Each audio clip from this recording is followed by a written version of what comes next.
I knew I would use my wife as a shield to protect us if somebody started to do that. And I think my wife would agree with this. Welcome to Behind the Sins, presented by CinemaSins. Hello and welcome to Behind the Sins, your weekly look at all things CinemaSins, TV sins, and commercial sins. I'm your host, Aaron, but not that Aaron, of course. And this week, I'm joined by CinemaSins staff member Jonathan Watkins. Hello, hello. Jonathan, of course, CinemaSins staff member, writing for some of the scripts this week. Apparently less than I thought, but that's okay. My goal is I want the guest each week, this staff member, to be the one that is writing on the most. And when I asked Jonathan, he was tied for the most. And then it turns out he wasn't actually. Things change.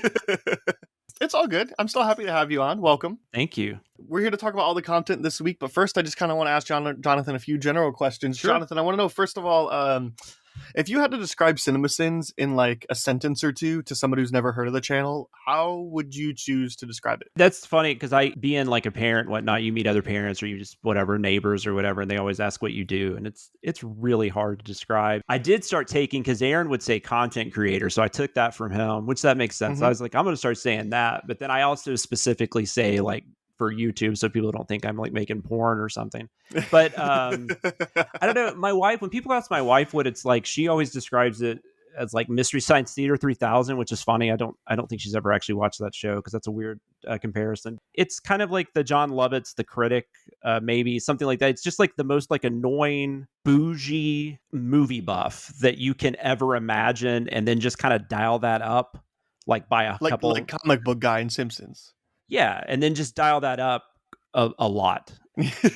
That kind of feel, and I think maybe Chris and Jeremy have even mentioned that comic book guy or something like that. That's how I picture it in my head. I think it's interesting because if you ask this question to all of us, I think some of us will have very different answers. Well, that's why I want to ask it to everybody, is because I think we will have different answers, and I really want to know like the approach that everybody takes to it, because it's kind of hard to nail down to one specific thing, one specific sentence. And the way you write a CinemaSins script is very different than a TV Sin script. I mean, at least I assume. I don't know. I've never written. It is. I just think it's funny you said the way that your wife describes it. I think that's the perfect way to describe it. It's kind of like short form Mystery Science Theater 3000. Yeah. I mean, that's definitely an inspiration for sure. What are some of your favorite like running gags like the sins that you guys write? Or like I have two specific sins in mind that have always stuck with me. Okay.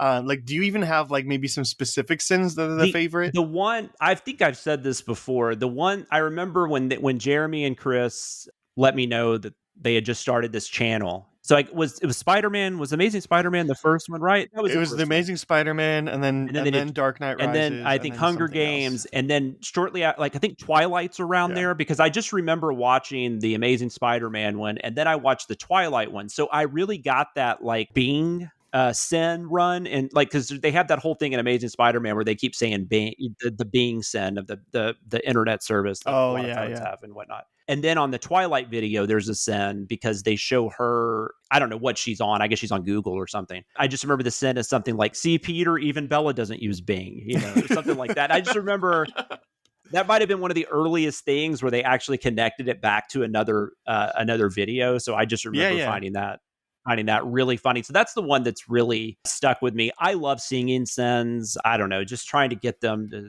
just say the silliest stuff. So the one I wrote down was, and I don't even remember where these started. I don't think I started it, but I don't remember when they started. But the ones that where we ended in wait at the end, we'll go through this whole diatribe and then it'll just be wait. I really like those because I feel like there's a freedom there because we're sending the narrator at that point and not the movie. Oh, because the narrator's getting ahead of himself.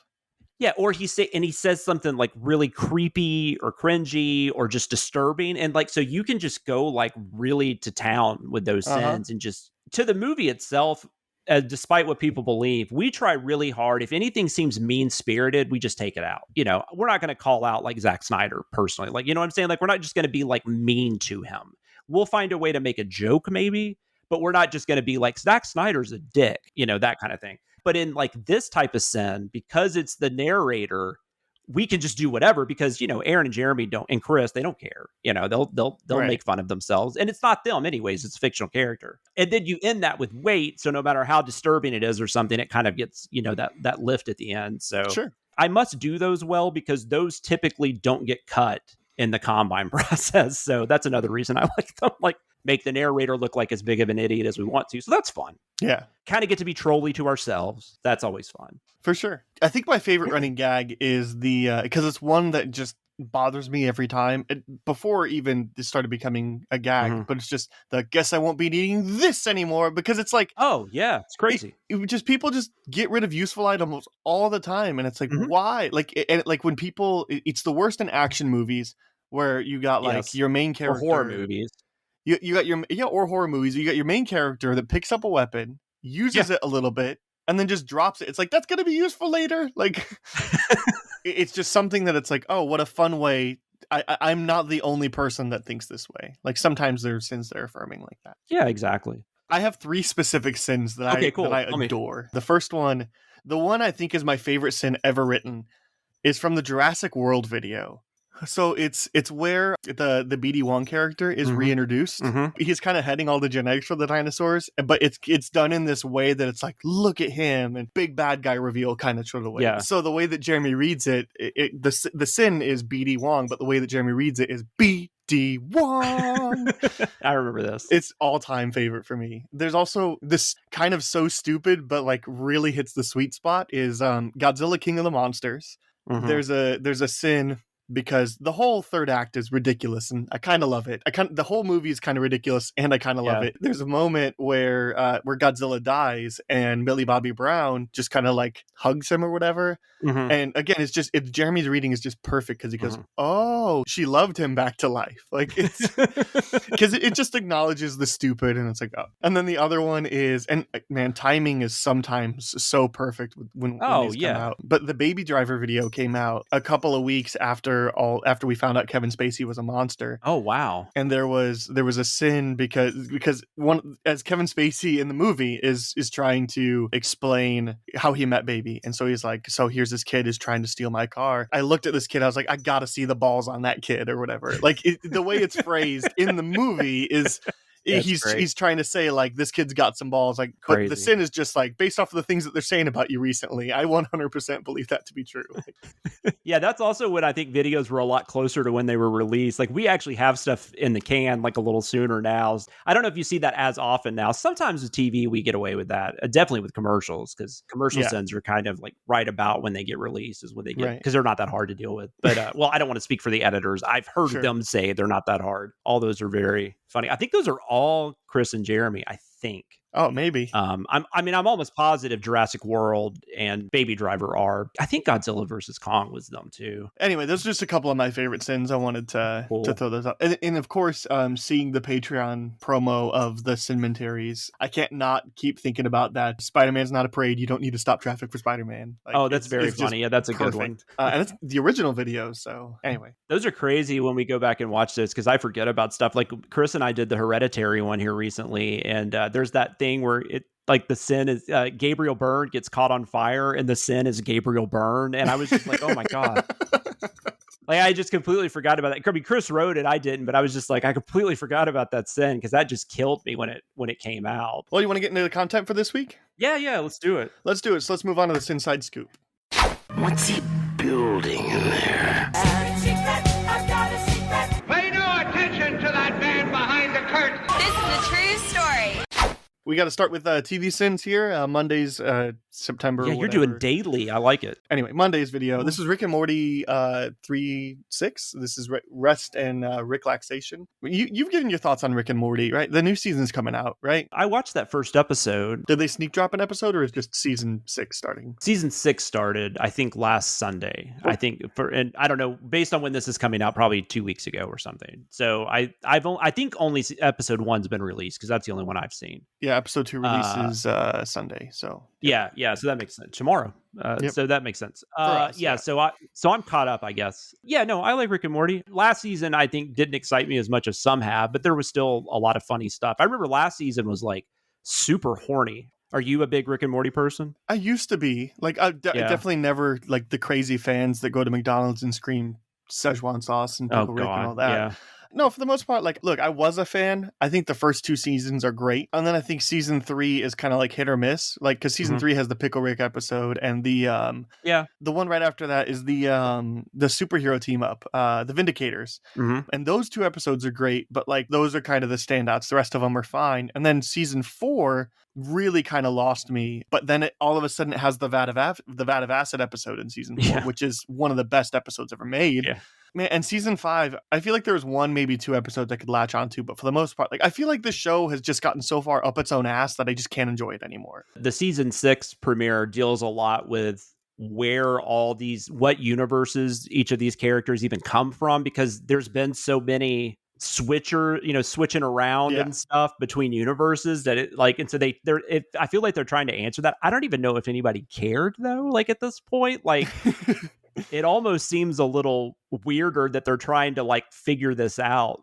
I just don't really remember season 5. I remember not enjoying it, but from what I heard, like in the press coming up to season 6, was they kind of wanted to dial it back. I want to like the show because I loved the early stuff. I think I might give this season a shot just because the press stuff kind of made them seem like we want to we want to bring it in. It's also easier to stick with a show that has like 8 or 9 like 22-minute episodes a season. So it's like it's a pretty easy show for me just to stick with. I actually didn't watch it though until we started setting it. I had never seen it. I knew we were going to do season 4. I think that was our first InstaSend. So I watched like all of the episodes before that, which it didn't take that long. I mean, that was like that's like a day and a half, but, maybe. But also I just love my wife. Like, so what did you have to do today for work? I had to watch like 10 Rick and Morty episodes. I have a headache. But and of course this episode was released kind of one of the things I got asked was for requests for the new show is just why are these videos coming out? Like because some of them Rick and Morty is just people watch them. It's trending because the new season's starting. Yeah. But. Oh, yes. Correct. Yes. Well, I mean, we've been InstaSending. We InstaSend the last 2 seasons, and until people just don't want them anymore. I mean, we see no reason not to stop. Our largest viewed video is the season 1 video of Rick and Morty. Should be worth noted before we keep moving that this is an Ian and Danae script. Yes. So let's get into the video a little bit. What are some of the things you really liked from it? I really liked the one that ended in "Don't get me wrong, one should always concentrate on the vulva's mass, but be consistent." Anytime we can get Aaron to like be like a sex ed teacher is just, I don't know. I find that entertaining. And that had to be a Danae sin. I would think so. Yes. I don't know though, man. I don't know. That would be tough, actually. I couldn't answer that. I can't imagine Ian writing that, right? Like, yeah, or maybe he wrote something and Danae like massaged it a little bit. Maybe, I don't know. Or maybe Ian was like, "Hey, here's this idea, but Danae, you need to write this." Yeah, it's possible, but you never know. The other one I'll mention, the Windows Phone son. I had a Windows Phone, so me too. I wanted to talk about that, and I hated it, but no, it was okay. It was okay. Oh, I didn't. I liked my Windows Phone. I don't know. I just don't care enough. So the Windows Phone was fine with me. My wife hated it. Like she got rid of hers very quick. So I wanted to note it because it's brought up in here because the phone crumbles and then you add the Windows Phone graphic onto it, which is why it breaks. But then, so I was gonna be like, hold on, that's not true because like most Windows Phone were made by Nokia. Yeah. And then of course there's a comment on YouTube from somebody here, so I've got a little bit of comment section for you right now. Cool. Voltaic Fire on YouTube says, "Hey, now those Windows phones were built really well by Nokia. Durability is kind of what they were known for." That's what I've been saying. It was the software that was so incredibly awful, and it did its best to do nothing. I loved the software on it. I loved the live tiles. I loved the way you could rearrange it. They could never they were just competing with iPhones and Androids, and at that point they were so established. There was no way they were gonna be able to compete. I don't think. No, the downfall was the Windows Store because the apps were terrible on it. I liked the phone itself a lot when I had one, but yeah, I had one for like 2 years, a full cycle, and then I just couldn't do the store anymore, so I switched over to Android. Yeah, that's what I did. I kept mine for 2 years, and then I switched over to iPhone. I want to take a minute to kind of explain a little bit of the new show format. So, I mean, I have it really kind of bare bones at the moment because I want to build it. So I just want the listener at home to know, like, we're kind of combining the Sinside Scoop with the comment section and behind the sins. Like, so we're just going to talk about all the things of the video at one point. So there's not necessarily a structure in terms of any of that. We'll talk about the video for a little bit and then we'll move on. Also, I guess like the biggest thing for me is like as far as these like behind the scenes stuff, like I'm really wanting to rely on the fan base and the staff members for this because I don't know what it's like to put together the script. I don't get to see the scripts, anything like that. For total clarity, I'm not a CinemaSins staff member by any means, and I don't get like special access to anything. We give him Cheetos. We pay him in Cheetos. That would not be a bad gig, by the way. No, I like Cheetos. I might let somebody pay me in Cheetos. Like those commercials where they're like, "Can I pay you in gum?" Hey, idea for a new commercial scene. But I really want, like, if you have something that comes up in the video, you as a listener, DM the Twitter account, be like, "Hey, there's got to be a story here. Can you please?" Like I think a perfect example is there was a sin a while ago. They talked about it on BTS. It was the turning their wedding reception into a murder mystery and how Aaron wanted to do that. But like, there's got to be a story there. So I wanted, it's like, that's obviously something I would know to ask. But like, I want to know, like, if there's sins here that you're like, that you have questions about. Like, my whole goal is I want to be a surrogate for the listeners. So like, I want to kind of be you. So if you have questions, send them in, and then I'm just gonna have to also rely on the staff. Hope our memory's good. Getting back to the I love the sending the toxic electricity. I thought that was really funny. And also then became meaningful, which was weird. So that leads me to my other behind the scenes thing. That feels super Ian. All right, so I have a theory. I think since Ian's been spending a lot of time with Aaron, Aaron's gotten Ian into some Malcolm McDowell stuff, like his podcast and his books, and I think that Ian's just so involved with that. It's possible. I have a hard time believing Danae brought up Malcolm McDowell, but I could plus Ian's got the Star Trek. I mean, Malcolm McDowell was in Generation, so I'm sure Ian does know Malcolm McDowell. But there wasn't a direct reference to Malcolm McDowell, but it seemed like a lot of there was a sin that essentially said how the most toxic people are actually the people that seem the most normal. Yeah. It's like, that's a very like Malcolm McDowell kind of thing you would read or hear in this podcast. So there wasn't a specific mention, but I was like, somebody is reading Malcolm McDowell. And I have a theory that Aaron's just gotten Ian into it. So he might very well. So that's my theory. But that felt very Ian. Ian's really good with dealing with, like, he's younger. And so he's definitely coming up in this like era of, Me Too and all this kind of stuff. And it has a much different perspective on it, right, than we do. He tends to write some sins that kind of work well into that area, like dealing with toxicity and stuff like that. So something you might think is, oh, that's probably Danae. That to me at least sounded more like an Ian sin. But also, we do copy each other. Yeah. Not intentionally even. Things end up seeping into your mind when you work with each other so closely. Says the man who for 90% of his day has more fluid on his face than Jabba the Hutt's gynecologist. That's an image I didn't need. Thanks Danae or Ian. Feels anti-Star Wars, might be Ian. So. That's so gross. And they probably don't remember. I will say, like, different writers when the Combine process work differently. Danae does a lot more when she's in the lead. She'll do a lot more combining sins and like kind of massaging things, I think, more than most people. So I sometimes wonder if it's a Danae script. Like, it's very possible all the sins are both of them and they just kind of, meshed. Speaking of this video, the Game of Thrones the audio from the TV Sins writer room after sending Game of Thrones final season somehow makes it into the episode. I don't even know if we were in the middle of doing Game of Thrones because I don't remember when this one was done. But yeah, there was like, when we decided to do that season and then we all looked at the run times, I was like, whoa. Can you imagine if you decided to live send Stranger Things 2.5 hour finale? I only have one other one, which is just the subtitle says, "Children crying covered in the gore of their dirty crimes." What a perfect way. I mean, because the screen is entirely blurred out at that point too. Yeah. The easy sin is kids, right? But the better sin is children crying covered in the gore of their dirty crimes. Good job, whoever wrote that. The only thing I'll mention, the only other thing I had, the random bowl of fruit. I think Danae, in like one of the early Rick and Morty episodes that we send, somebody saw that fruit and it bugged the fuck out of them. And I just think it's funny that that's stuck with us. Like, every time they show that bowl of fruit, and we mention it like every time we see it too, which I love because it gets shown quite a bit, which is like, they've never changed that living room. So the other thing I wanted to note is I really like the new intro banner, like how it kind of has the TV Sins, CinemaSins, and commercial sins all on it. So like, I'm sure you still get comments of, "Hey, CinemaSins, these people are stealing your thing," but like it kind of helped bring some cohesion. But it's like 8 seconds now as opposed to 15. That's just huge. Yeah, exactly. We really like it. I don't remember when that process started. It's been like over a year though, when they actually started thinking about doing a new one. And I think at one point it was might have been more like a slot machine type thing or something. I can't remember. But then it eventually got to this, and I really like it. And I know that it hasn't changed since the last BTS episode aired. Is this the first video that's aired on? Man, I don't know. I really don't. There's no way, because that's another problem, is that there's probably some that haven't released that still have the old one on them, because I'm we've sure just, there is. we've already done them. I don't know if that's true, but it's been pretty recent, but I don't think that was the first one. It just cutting down. I mean, 15 seconds was a Yeah. long time. You know, every time I pulled a video, I was like, oh, get to it already. Like, it's much It's more interesting. doable. Do you have any other notes? You ready to move on? No, we can move on. Cool.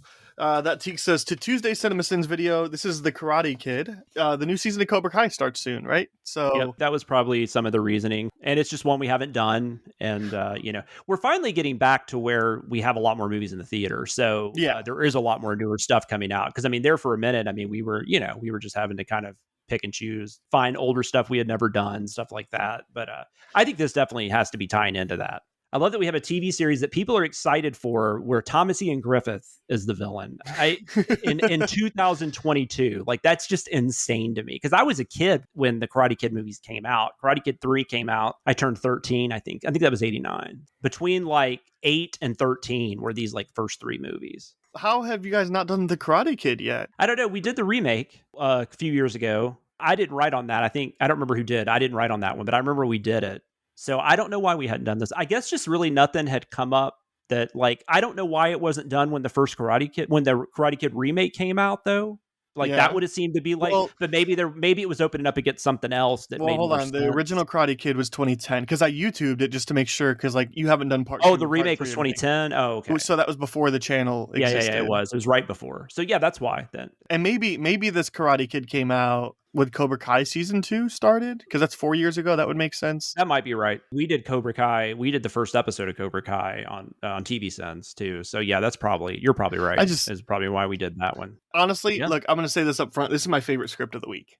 That's cool. This one's killer. This has all the kind of sins that I like in it. I make these notes. This isn't an apartment complex. It's a Willy Wonka prison of sadness. And then the like sinning the school lunch, where he's like, school lunches were terrible in the 80s. Is that 2 hot dogs, sauerkraut, and then half of an onion? You're like, yeah. And then I wrote, like, they say making kids pay for lunch at school is the sin, but like, how about making kids pay for that? Like, who would pay $2.50 for 2 hot dogs? It was interesting he said that, because it's funny. We've gone from, my daughter went to the school she went to through 5th grade. They did have to pay for lunch. It wasn't bad. It was like a couple bucks a day or whatever. It was probably about what they paid in this, like $1.50. But now she's actually going to a private school, and their lunch is actually included, and they actually have like killer food. Like, I can actually go eat for like $2 or something. So like, I'm like, can I come meet you for lunch? And she's like, no, I don't want you at my school. But What's yours to do with Karate Kid? Like I said, it came out when it came out in 84, so I turned 8 that year. So it was huge. That's perfect for an 8-year-old. I started taking karate after this. A lot of us started taking karate after it came out. And I only did that for a few years. I quit karate when I was like in high school. We're going to need to see some pictures for the Twitter account.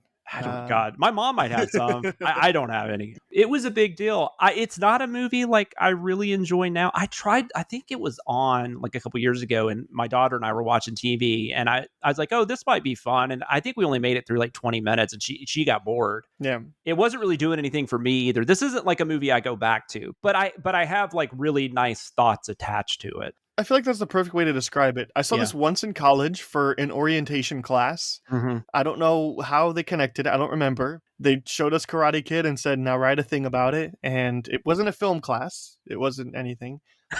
That sounds like they didn't want to come up with something to do. They're like, let's just watch Karate Kid. I didn't go to film school. I went to Bible college. So like that's... orientation, they were like, watch Karate Kid and then tell me about, I don't know, teamwork. Wow, they showed Karate Kid at like a religious institution. I don't know how you say that. Yeah, why not? No, there's nothing wrong with it. I just remember I went to Church of Christ school for K through 12. It was this private school in Nashville that I went to. And whenever we watched a movie, if it was anything over like G, they had to like give this big speech at the beginning. Like, you might hear language and you might see a bare butt. Yeah, it's pretty tame. So I'm sure he's like, hey, like, we're all adults. You're 18 now. Get over it. I haven't desired to see it again recently. Like, I'm like, oh, I appreciate this. And it has some fun moments to it. But ultimately, like, it's fine. It's a cheesy 80s movie that I didn't grow up with. This just isn't a franchise that like that I enjoyed as a kid that I've really felt like diving back into. He has steak, fries, and broccoli at a place called the Orient Express. And is he drinking milk? Yeah, that was great. There are 3 acceptable drinks when you're eating a steak. You can have bourbon, you can have Coke, or you can have sweet tea. That's it. I don't like sweet tea, but yeah, I agree. A guy dressed as a chicken at a Halloween dance is throwing real eggs at people, and they all love it.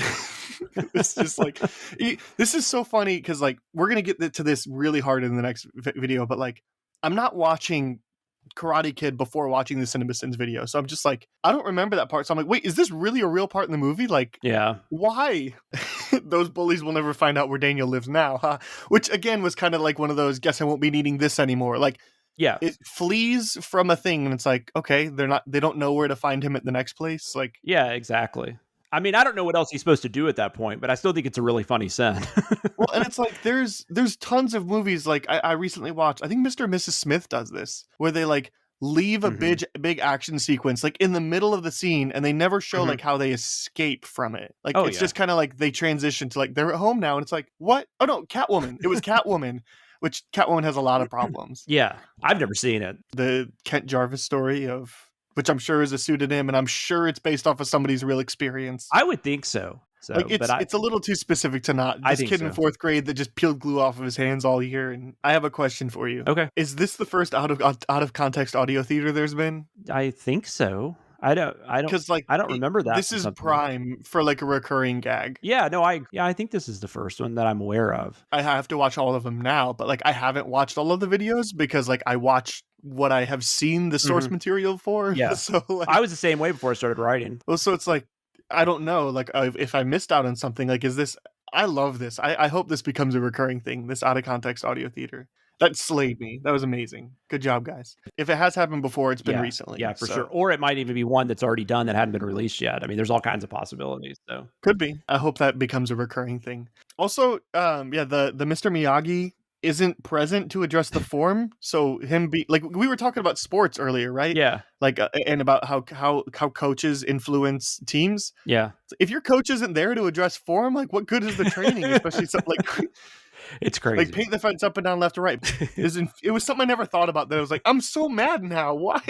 What are some of the stuff that you noticed? The Stephen King bullies thing, I just think that's funny that we keep bringing that back. It's funny every time. I mean, it started around the time that It Chapter 1 came out. This is why I cut off the sleeves to brag about my mom's job. I thought that was funny. And then the whole thing where they're kicking the ball, and it's like, what even are the rules here? Are they just playing keep away? I thought that was good. And then I put poor Freddy, just that character. I just thought, I like when we find like that. Like, I didn't even remember that character existed because he's barely in He'll it. be so useful later. Yeah. I also love, we try to stay away really hard from like saying something is the most blah, blah, blah, because you always have somebody that like comes in and is like, well, that's not true, blah, blah, blah, blah, blah. But I know Jeremy likes playing around with that. So I like in this one, we have that one, it's like the slowest go-karts ever. Like you would possibly know that. Like he picks the silliest stuff to like throw that at. But I wouldn't be shocked if somebody makes a comment about that. I thought it was really funny. I like when you can sneak stuff like that in. Watching this movie as an actual karate expert is like watching Big Bang Theory as an actual smart person. That's fair. That's totally fair. You're the karate expert, so like I'm not the karate expert. I mean, I've heard a lot of people talk, like I've heard stand-up comedians and stuff. A lot of people talk about how that crane kick is not as defenseless as people, as the movie tries to make it out to be. It's kind of funny just to see the stuff. Because in like 1984, I thought that was the most badass thing I'd ever seen, you know, in a movie. We would just watch that ending. Like we wouldn't even necessarily watch the whole movie. We would just watch that final tournament, you know, whenever it was on. It's the best part of the movie. Oh, it is. Yeah. I mean, and that's the other thing. I mean, I barely even remember what happened before that. Like watching this video, even I'm like, I've seen this movie like 85 times probably, and I still don't remember like Freddy, you know, like I have no idea. and then just the culmination of, I like when sins build off each other. So like the whole ending of, hold on, you established earlier that a kick to the face is no point, or that head contact is no point. So he just kicked him in the face. That's no point, which means Daniel loses, which means the girl doesn't come with him, and all these different consequences. It's just, yeah. And then I just wanted to highlight the outtakes. There's a bonsai followed by a wazab, which is much appreciated. I like it too, because I felt like for a while I was the only one using the "what's up" outtakes. I like seeing people use stuff I started using, and I don't feel as dumb. I don't have any like behind. I guess just a question. I think it's been talked about on the show before, but who writes singing sins? Everybody does, but he writes them himself, if that's your question. I don't know that he wrote that one, but I am saying he does write them for himself. He's really funny, too, because like the way we do our script, there's like a column for if there's any notes we need to give Jeremy about how he needs to read it or whatever. And he'll put stuff in there like when he writes the singing sin, he'll be like, you better not fuck this up, kid. Like, it's really funny. I hope he doesn't mind I shared that, but that's one thing fun working on a script with Jeremy is like seeing notes he'll leave himself. So it's amazing. I've never had Jeremy say he wouldn't sing something. So like he quite enjoys them. Like I think he's made that known too. I think he tweets about that he really enjoys the singing sins. And then Aaron will do them too. Aaron doesn't know as much music, so Aaron's a little more, we have to make sure we give him, like he doesn't know the music we're talking about. So we have to make sure we give him a link. Because I can just tell by the way, like you can kind of tell more when somebody might be singing something for the first time, Yeah. So I feel like I hear that more with Aaron. Well, let's move on to the Miss Marvel video. Okay, so here's where I was saying this is getting fun, because I haven't seen any of the previous Sins videos because I haven't seen the show yet. So here I am watching a Sins video about the finale. That's weird. I know. I've heard the show's really good though. I like it. People like Twitter has done this where everything has to be either great or just crap, right? So like Miss Marvel is not great, I don't think. I think there are a lot of great things about it. I think the acting in it's really good. The lead actor, I don't have her name in my head right now, but the actor that plays Miss Marvel, she's awesome. And this is like her first thing, really. Like she is like if you look at her IMDb page, like she might have done like theater or something, but like this is really like her first kind of big thing. And she just nails it. And it's fun. It's light, but it's also got some weight to it. Like there is stakes at times and stuff, which I feel like some of these shows don't have as much, like I didn't think the Falcon and Winter Soldier were going to die, like I never, but like when they're actors that haven't already been established, you don't really know where they're going with these storylines. This is fun. I'd put it up. I don't know if you watched Hawkeye, but I enjoyed that a decent amount too. I would put it kind of on that same level. I haven't seen Moon Knight, Miss Marvel, or any of She-Hulk yet.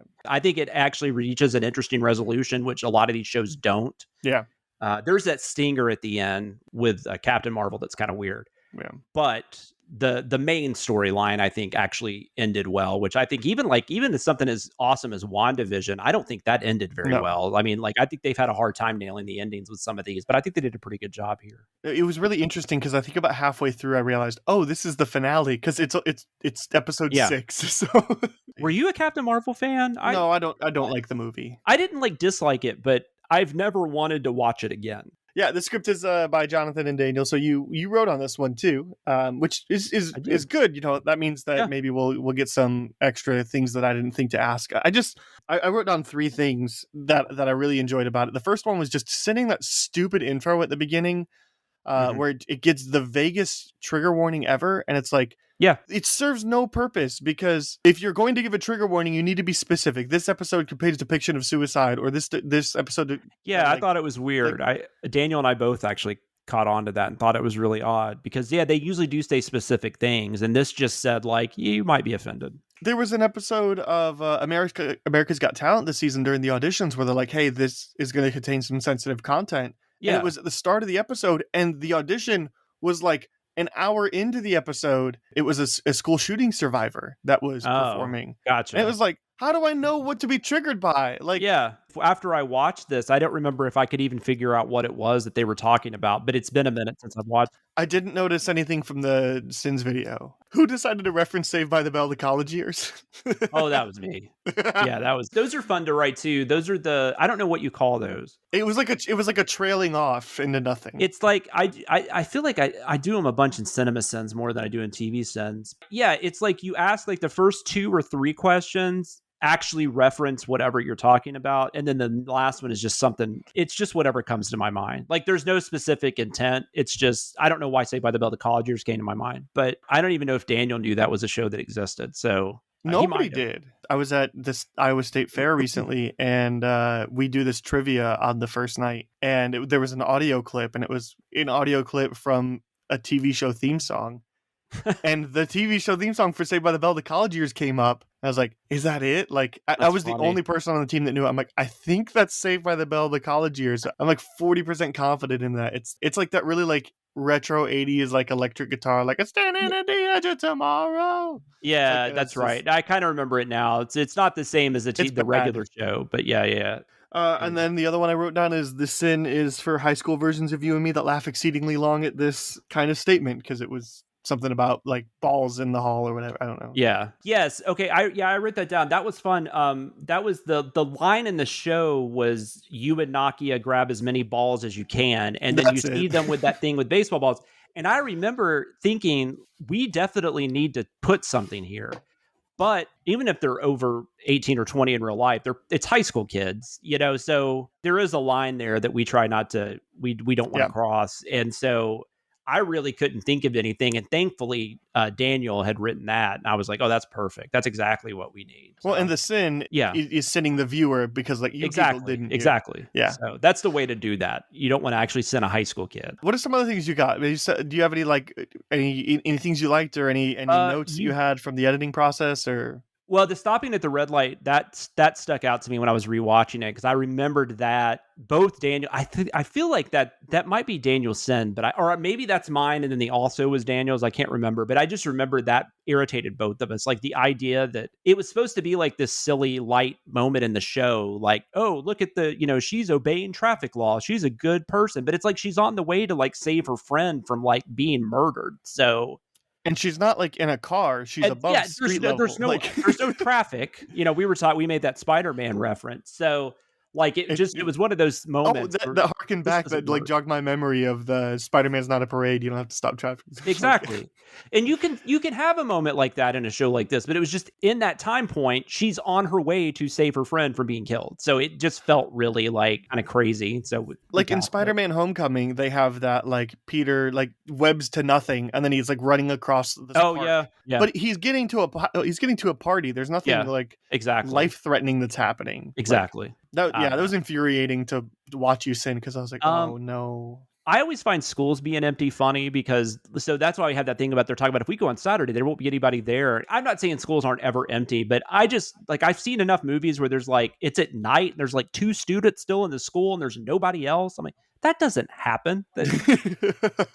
I remember I had to fight for that Boom You've Been Lincolned. I remember Daniel liked it. And I wrote it because I was thinking Aaron will enjoy saying this. And Aaron didn't, like, he just wasn't really on board with it. I don't remember why, but I rarely fight for stuff. Like, I'm usually like, yeah, that's fine. I don't really care. I fight less than everybody else, I think, for stuff. But I remember this was one I was like, I'm sorry, man. We're doing this. We're at least going to hear how you say it. And then if it doesn't work, we'll take it out then. But he backed off. He was like, okay. So...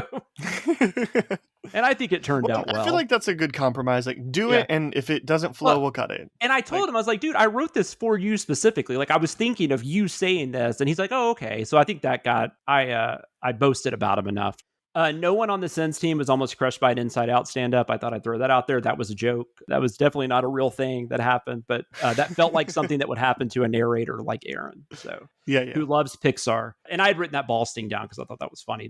That should be the purpose of the show, right? To say, here's why we worded this way instead of this way. Because was this the one, the Jason Takes Manhattan outtake that you were asking about? Yeah, I just made a note. Like, there's no way you didn't make the Jason Takes Manhattan. Yeah, anytime there's a train or a subway where somebody turns around and looks back behind them like something's chasing them, I use that. I have Jason Takes Manhattan synonymous with you in my brain. Oh, that makes sense too. I think you might be the only person that's seen that movie more than 4 times. So probably. No, that is definitely a me thing. Yeah, and it works. It's good. Do you have any other notes? Any other comments? Anything like that? No. That was all I had.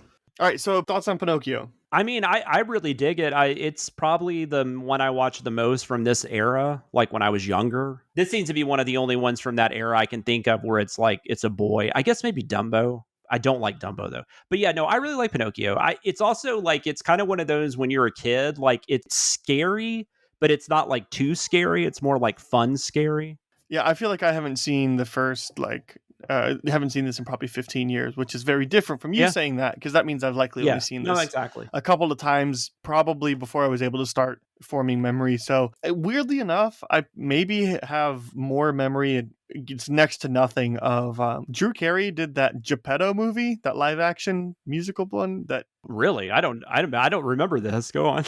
Yeah, there was like a live action Drew Carey played Geppetto, like a musical thing. Wow. That was my era, like released when I was like 4 or 5. So Yeah. I'm sure I've seen that once or like a couple of times. I'm sure it's not good. But yeah, no, it's good. But like you, it's been so long. Yeah. So it was a great video. I loved the evolution of how every time they reference Jiminy Cricket, he's constantly hornier and hornier and hornier, or they constantly reference how he's just so horny. Well, and at the beginning, just questioning, like, what is his role? Like, what is he doing here? Does he entertain people? Like, what's the point of Jiminy Cricket? I just thought that was funny. Yeah, he doesn't really have like one, the right? Staple. And then no, I mean, if you break it down like that, he does it, and he's just such a staple of, like, you know, of Disney and of animation and that whole "When You Wish Upon a Star." You know, that's they centered that around like the Disney logos and stuff like that. You would hear like some of that. Yep. I think they even do that now in it's commercials. still "When You Wish Upon a Star." When You Wish Upon a Star. You know, so it's just funny to take like such a staple like that and just to kind of dig in a little bit. Like, I think that's fun. It's also one of those things too where like I totally buy into you could take Indiana Jones out of Raiders of the Lost Ark and everything's the same. Like the Nazis still find the Ark and get their faces melted. That's it. I just like how the evolution, like the one I wrote down was just the horny cricket that tried to hook up with a wooden toy as opposed to threesomes. Like it's just, it continues to evolve his level of horniness. Either I don't understand the 40s or the 40s didn't understand bread. That was very funny. I like that a lot. And that's one of those like worded perfectly too. Yeah. Pinocchio, a boy made of wood, survives this. This is when they're in the ship that's on fire, in the whale's stomach where they light the ship on fire. Yeah, yeah, for sure. And then the very last outtake where Pinocchio's like turning all the colors and then it's just Taste the Rainbow made me like roll. I thought that was the funniest thing. I wrote this down for Behind the Sins because I thought this might be a fun thing. There's things that I think about when I'm watching a movie that it's like, how did you not sin this, or how did you not like use this as an outtake? Yeah. I thought here's a perfect opportunity because there's a sin that says, does this kid even know what a book is at this point because he's going to school? And I'm like, there's a missed opportunity. Like they're both made from the same source, like because paper is made from trees, so is wood. So it's like there's a really good joke. There's a really good sin in here about like that might be Pinocchio's younger brother or cousin or something like that. Like the book that he's carrying, and you can maybe like try to form that into some sort of like not quite cannibalism, but yeah. I didn't exactly formulate it. Maybe I'll do that in the future. But Aaron's deleted sins that never made it into the to the script because he doesn't write. Funny. Yeah, that was my notes. I just had a couple things other than that Jiminy Cricket thing. Kids petting their fish after watching this movie, just the idea, if that actually happened, that's hilarious. I really do I just want them personally to make sugar-free Fruit Loops. I wish that was a thing. No. Well, I can't have sugar, so like it's kind of what, but I like Fruit Loops, so I want them to be sugar-free. But there's no way they taste good, though. I don't know.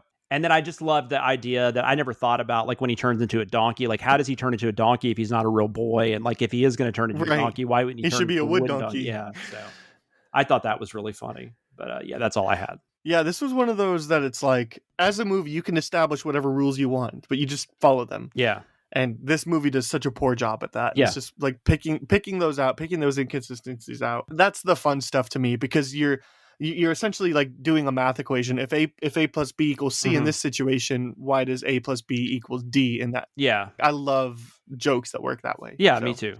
Then we got Commercial Sins. This is the Jack in the Box. Mark Hamill works the drive-through. You said this was a Daniel script? Yeah, I mean, Commercial Sins is kind of more free-flowing. I mean, we kind of have like a rotation going on, but we let like the writers pick the commercials that they want to. If they don't, I'll go in and try to find one. But he was initially going to write it, but he was just saying, hey, have you guys seen this? And his like time was coming up anyway. So I was like, why don't you just write this? He's like, okay.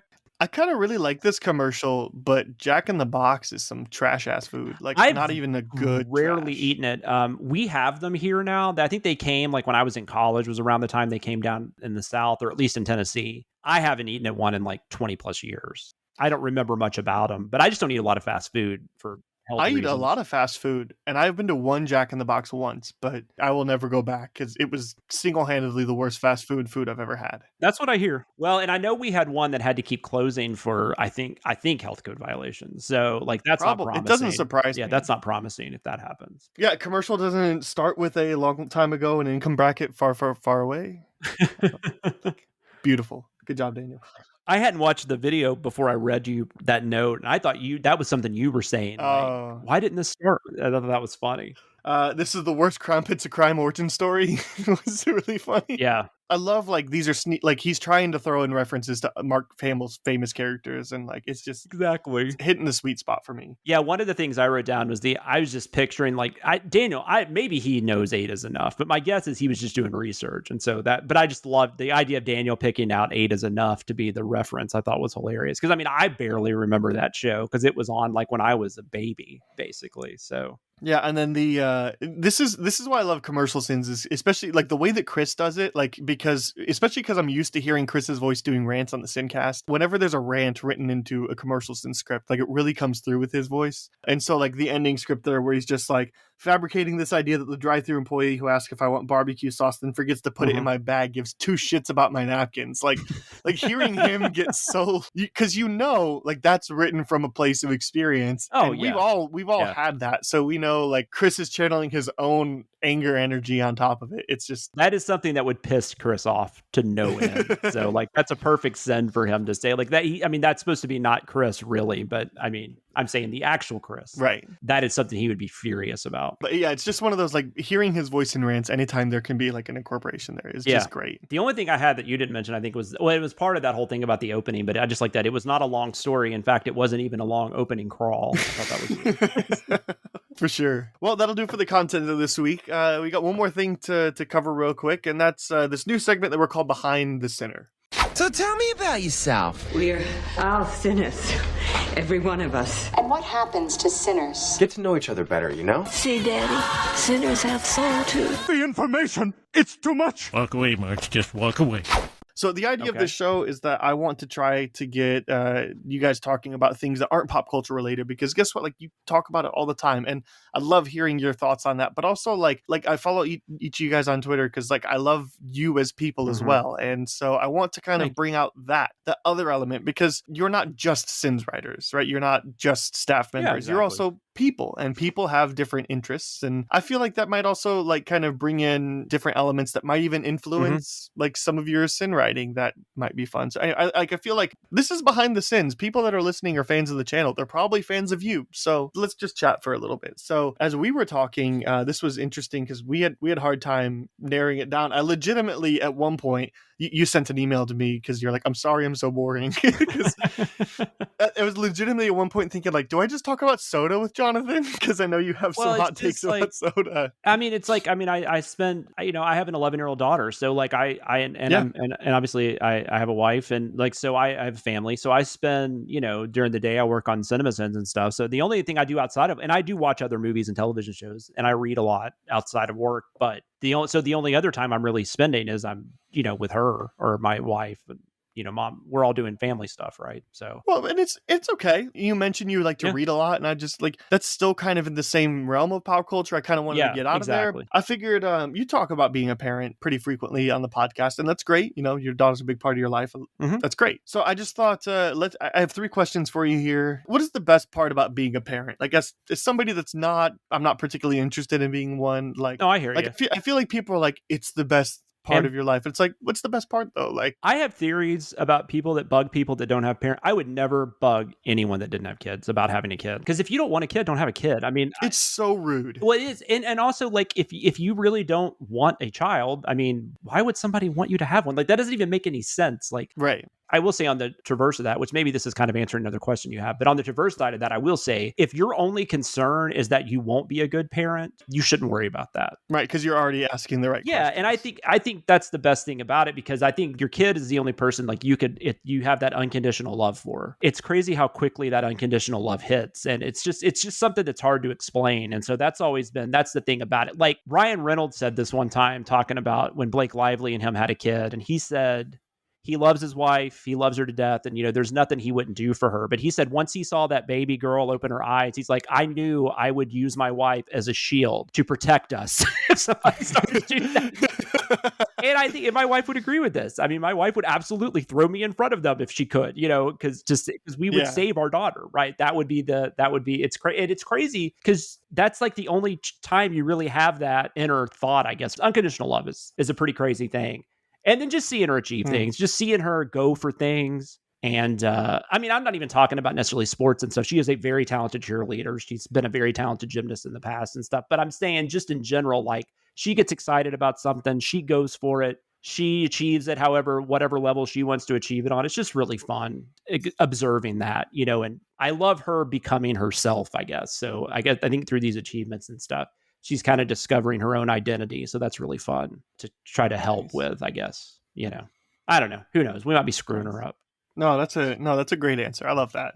I think you might have talked about this once or twice before on BTS or some other meme, but is your daughter embarrassed, proud, or kind of nonchalant about the fact that her father is a full-time content creator? Your kid is always going to act like they don't give a shit what you do. I mean, so around me, I have heard her on the phone, like if I've gone upstairs to grab some dirty clothes or something, like she might be on the phone. I've heard her talking about me. And I've heard her say, like one time I heard her say, my daddy slays it, slays it, I guess is a big thing right now. And I was like, oh man, I was like, but like, no, around me though, she always makes it a huge point to explain to me how I'm not funny. And and your job is to be and I was funny. like, and I'm like, I hope I am. So she always definitely makes it a point to make me think she doesn't give a shit. I think she definitely digs it. Like, I think she thinks it's fun. And she got to do that podcast episode with me and Chris, where she got to talk about Frozen 2. Uh-huh. She really enjoyed that. She's asked if we could do something like that again. Oh, I'm totally here for it. And she likes to hear, I tell her, because like with Sin Week last year, a few people mentioned it even again. This has been 2 or 3 years, whenever Frozen 2 came out. So I thought that was cool. People were still mentioning that to me. So I told her, and she likes that. So I think she digs it. And I get to be around her more too because of it, because I work from home and I have a little more leeway in my free time and stuff like that. So that's like a benefit. Like having that be a benefit to your job is almost as cool as like, actually, making money you can spend on things. Right. Oh, that's great. Anyway. It's just one of those, I was just like, kids are always embarrassed at what their parents do, but like it's, content creator is like quite the achievement. Like not everybody can do it. A lot of people try, not everybody can do it. It's different. You're part of a team, you're not like TikTok famous or anything like that. And I didn't create this. Right. I never take anything I do over the last 5 years for granted, because it's crazy. It's crazy that this is what I get to do every day. And then there's so many, and like I said, being able to spend more time with my daughter and actually getting to like see her grow up, I know a lot of parents don't get that. So I'm very thankful, to be able to be with her a lot more than if I was working at an office or something. Yeah. So. Oh, that's great.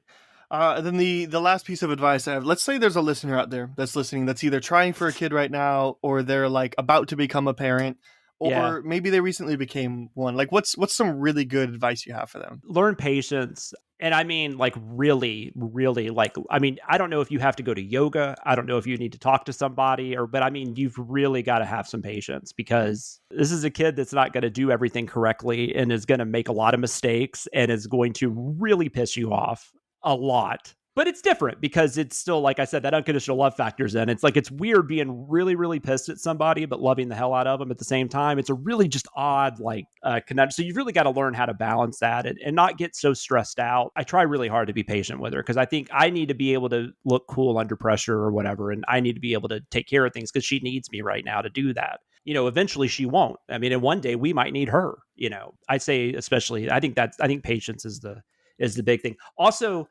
be prepared to go through school again yourself. That's something I'm really starting to realize that over the last few years. You are going to be doing assignments almost by yourself sometimes. I mean, if you can go ahead and I would say like investing in marry a teacher, like art supplies and stuff as early as you can. Get as much poster board as you can stock in your house. I mean, just because you're going to need all this stuff, and it's fun. And I realized how little I don't miss school that much. I've realized over the last few years when I've actually been having to do assignments with her. I'm just like, good God. I don't know if that's great advice, but it's, Well, that just leaves us with Beyond the Sins. To infinity and beyond! Somewhere beyond my wild history. To boldly go where no man has gone before. So, Jonathan, what is that one thing in any of your pop culture that you're really trying to tell people to recommend, warn, or recommend? I forgot till this morning we were doing this. I'm so glad I went and saw this movie last night. So there's a horror movie that just came out this week called Barbarian. and it is getting like crazy good reviews. Like it was like 93% on Rotten Tomatoes. And like, I don't know, like I saw the trailer for it. I couldn't really tell even what it was about. I'm really excited about this one though, because this is directed by one of the whitest kids you know. Yeah, which is not something I was familiar with, but I found that interesting after the fact, because that's kind of like, you know, much like Jordan Peele, this is a guy that comes from comedy and he's doing like a straight up horror film. I mean, you should always know as little as possible going into a movie. Yeah. But I mean, I really mean it with this. Like I don't know how good this movie is. And I just saw it last night because I have problems with it. And it's a little disturbing at times too. I will do a forewarning that I don't know that I can get into specifics, but let's just say like it's got some horror stuff in it. It's got some gore and stuff like that. I mean, I could see people being a little turned off, but I also don't want to say too much about it. Like there's nothing like, I don't think there's going to be like any huge triggers. Like there's not like, you know, like stuff like that, but just like horror stuff. If you don't like any gore in a movie, like you might not like this, but if you're willing to just take a chance on this movie and just let it take you where it takes you. And if you can see this with like, because we had a pretty crowded theater, maybe the good reviews are going to actually get it to make some money. Maybe this is actually going to be a surprise hit. I don't know, but it was really fun to watch with an audience, and you think it's gone to the craziest place it's going to get, and then it just keeps fucking going. I wouldn't even know how to explain this movie, but it also touches on like some current like subject matter that's out there with politics and stuff in a pretty interesting way. Like I said, I don't know how good I think it is right now, if that's, you know, and I don't know that discussion is even necessary. I had a good time watching it. I was surprised, which is not something I am that much anymore in theaters. It's nothing like you think it's just not what you expect, I guess, especially from that trailer. But I'm glad they didn't give away anything else, because it was so fun to experience that on my own. And it's nuts. Like, I don't even know what to say about it, but I do recommend it if you have any interest in what I just said. Nice. I want to recommend something that I need more people to play around with. It's this app called GG. Mm-hmm. If you're looking for the developer, it looks on the Play Store. It's Charles Watson. Mm-hmm. I do believe it's available on Apple Store as well. This is Letterboxd for video games is essentially what this is. Oh, okay. I've been playing a lot of video games recently, especially I've been going back and playing some like PS3 catalog, and I really like this app.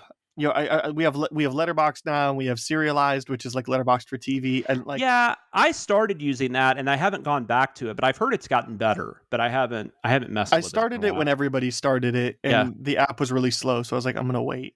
But GG, I really like this because you can search you can search tons of games, and then you can go in and you can mark them as you're playing it right now, or you want to play it, like it's on your queue, or you've beaten it, or you've 100%ed it, or you've like shelved it or whatever. You can leave reviews, you can add them to lists, you can make your own lists, you can even edit game details. It's kind of like a crowdsourced. It's just one of those that like, I feel like there's a lot of good potential here. If you are a video gamer of any sorts, this is a really fun way to catalog your stuff and to be able to share like, you know, stuff. I have one person that I've gotten onto this app that has not really played around with it at all, but I just like feel like if this seems like something you'd be interested in, download it, add me on it. It's at Schweitcastle, SCH Whitecastle, which is all of my social stuff. And let's kind of like, let's follow each other. Let's do this video game cataloging thing. That sounds awesome. And now they just need to do a book one, because like Goodreads has just dominated the market, and Goodreads is okay for certain things, but it's not Letterboxd. Like there's got to be a better way to do that with books, but I don't know. But I need to go back and check the TV one out, because I haven't looked at it in a while. Yeah, me too. Anyway, if you're a gamer, come check out GG. They have everything from like Atari to PS1, SNES, PC. Again, it's entirely like user source. There's plenty of good stuff on there. And go ahead and give me a follow at Schweitcastle. Should be a lot of fun to do that. Yeah. So that'll wrap up the show. Then, Jonathan, thanks for hanging out. I really appreciate it. Yeah, thanks for having me, man. That was fun. It's a fun Saturday morning. Yeah, of course. We'll do it again sometime soon. I think the plan is to ask Ian to come on next week. We'll see. Yeah, and then just make sure you're giving Jonathan a follow over wherever he wants. It's Sam Loomis 13 on Twitter. It's also on Letterboxd too, right? Or is it? Yeah, I think you just search my name on Letterboxd. But if not, my Letterboxd link is in my Twitter handle. I mean, it's in my Twitter, like about or whatever, if you click on my Twitter handle. But yeah, that's pretty much all I'm at. Yeah, so make sure you go give him a follow so you can hang out with him a little bit more, talk to him about how Jason Takes Manhattan and about what it's like to be a parent, you know? Yeah, there you go. If you want to follow me on social media, it's White Castle on everything, Twitter, Letterboxd, GG, all that. Check that out. And then I want to just encourage your feedback one more time. How did you like the episode? What are some things you'd like to see? Again, I want to grow this kind of together. I want to make this the listeners podcast, not the Aaron Schweitzer podcast. Mm-hmm. So email bts@cinemasins.com or DM the CinemaSins BTS Twitter or leave some feedback in Discord if you want to. That's fine. As you're going throughout the content this week, if there's a sin you want to hear some behind the scenes research on, please DM the Twitter, and then I'll make sure to ask that question or to get an answer from somebody. So yeah, so make sure to check out that, and then make sure to come back next week for all of your favorite behind the scenes content.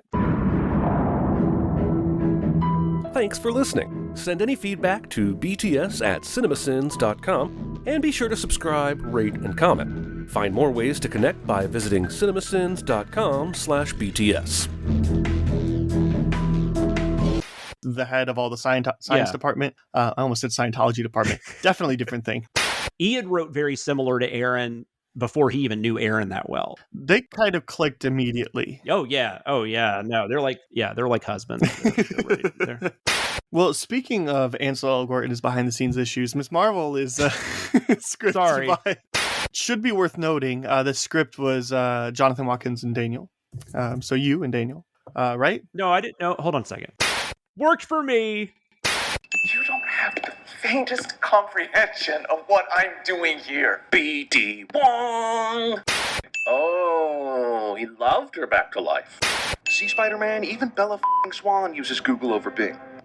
He stole my Mercedes. Had a lot of merch in it. I watched him do it, too. I didn't stop him, though, because I was just blinded by the balls on that kid. Yeah, well, considering what they're saying about you these days, I'm not surprised.